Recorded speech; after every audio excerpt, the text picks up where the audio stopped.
تو نکلے. اچھا میں مجھ سے ہمیشہ یہ پوچھا جاتا ہے کہ مجھے لگتا ہے ان کے کچھ کرنے سے کچھ ہوگا نہیں, ہمیں نا ہم بہت ہی الٹ چل رہے ہیں شاید بحیثیت قوم. پھر کیا کرنا ہوگا؟ فرق پیدا ہونا شروع ہوگا نیچے کی طرف سے, ٹھیک ہے, اوپر سے کچھ نہیں ہوگا. ہم سنتے آئے نا کہ جی دیکھیں جی لیڈر ٹھیک ہوگا تو ٹیم ٹھیک ہو ہی جائے گی. نہیں ہوا نا, ہمیں اندازہ ہو گیا کہ یہ فارمولا ٹھیک نہیں ہے. ہم یہ کہہ رہے تھے کہ نہیں جی ایک شخص ٹھیک ہوگا تو باقی نیچے سب ٹھیک ہو جائیں گے. ایسا اب تک تو نہیں ہوا, اللہ کرے ہو جائے, لیکن اس کی کوئی امید نہیں ہے. دین کا بھی یہی فیصلہ ہے. ہم بھی بچپن سے سنتے آئے کہ جیسی قوم ہوگی اس پہ ویسے حکمران مسلط کر دیے جائیں گے. تو اس کا مطلب یہ ہوا کہ قوم کو پہلے ٹھیک ہونا ہے. پارلیمنٹ کچھ نہیں کر سکے گی, قانون میں آپ کو ایک ایگزامپل دیتا ہوں, اور میں بہت جگہوں پہ بات کہہ بھی چکا ہوں. ہم نے ایک پروگرام کیا اسی جملے کو پرکھنے کے لیے کہ جیسی قوم ویسے حکمران. تو ہم نے ایک ٹی وی کی تار نکالی, ڈسکنیکٹ کیا, چل رہا تھا ٹی وی بالکل ٹھیک ٹھاک تھا, اور اسے ہم لے گئے ٹی وی کے میکینک کے پاس. تو ہم نے کہا یار پتہ نہیں کیا ہو گیا, خراب ہو گیا, اسے ذرا چیک کریں. اس نے بہت تھوڑی دیر اس کو چیک ویک کرنے کے بعد کہا کہ اس کی آئی سی اڑ گئی ہے اور اس پہ 13,000 روپے لگیں گے.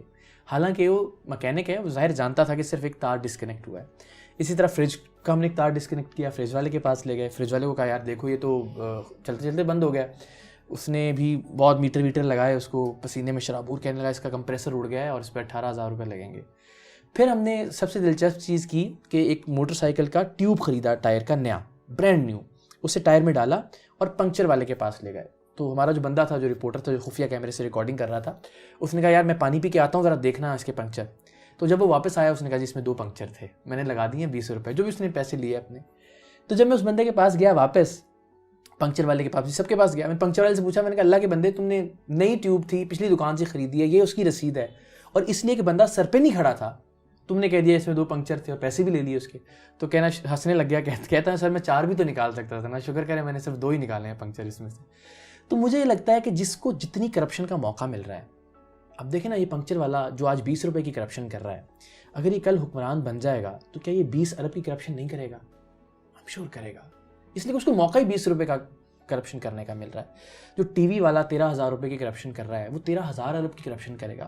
تو مجھے لگتا ہے کہ جب یہ قوم ٹھیک ہوگی نیچے سے, جب ہم حلوے کی پلیٹ پہ ووٹ نہیں دیں گے, جب ہم بریانی کی پلیٹ پہ بکنا چھوڑ دیں گے, جب ہم قیمے والے نان پہ اپنی بولی نہیں لگائیں گے, تب حکمران بھی ٹھیک آئیں گے, تب حکمرانوں کے فیصلے میں بھی. تو ہم توقع یہ کرتے ہیں کہ جی لیڈر ٹھیک آ جائے گا تو قوم ٹھیک نہیں ہوگا. ایسا ہمارے پنکچر والے کو ٹھیک ہونا پڑے گا, ہمارے عالم دین کو ٹھیک ہونا ہوگا, ہمارے صحافی کو ٹھیک ہونا پڑے گا, ہمارے وکیل کو ٹھیک ہونا پڑے گا, ٹی وی کا میکینک صحیح ہوگا. سب لوگ جب کرپشن کر رہے ہیں اور ہم یہ توقع کریں کہ جی ایک لیڈر پورے ملک کو بدل دے گا, سوال ہی پیدا نہیں ہوتا. یہ لوگ ٹھیک ہو گئے, انسان بنیں گے, اچھے لوگوں کو لے کے آئیں گے, اور پھر مجھے لگتا ہے یہ نیچے سے اوپر تک کا سفر ہے, اوپر سے نیچے تک کا سفر نہیں ہے. ٹھیک ہے.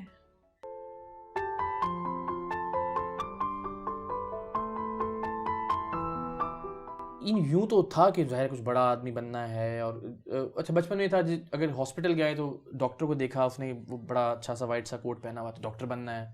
تو کبھی کہا کہ جی فوجی بننا ہے, تو وہ بدلتے رہتے تھے. لیکن فرسٹ ایئر سیکنڈ ایئر کے بعد مجھے یہ تھا کہ کچھ ایسا کرنا جس میں مشہور ہو جاؤں میں. سیدھے بچپن میں بھی کیسا؟ ایسے سوچنے والے, سوال کرنے والے, ہاں سوال تو میں کھوجنے والے. سوال تو میں بہت کرتا تھا. کہاں پیدا ہوئے تھے؟ میں لاہور میں, لیڈی ویلنگٹن, صحیح سے پتہ نہیں پروناؤنس کیا ہے, ویلنگٹن. میں بھی وہیں پیدا ہوئی. کچھ ہی عرصہ پہلے ہمیں اس کی جنم پرچی بھی ملی, ہاں بہت پرانی.